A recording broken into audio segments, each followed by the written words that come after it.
Alright, so got 90 seconds to take care of this. Alright, as you know, this is a problem with the Mopars, this thing breaking out. So this is what I've done.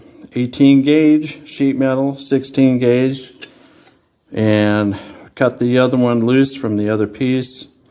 Just primered that, put that in there. So this fits right like this. So I'm going to drill some holes around. I'm going to tack plug weld the back plate around the perimeter, and then I will stitch on the sheet metal on there, and then just do some filler in that.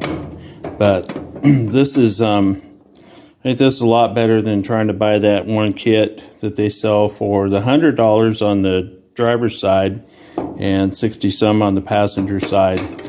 But just cut you a piece of 18 gauge that's this size right here, and then cut this hole. The thing is, when you cut that out, you got to be careful not to cut up the retainer for the nut that holds the post on there.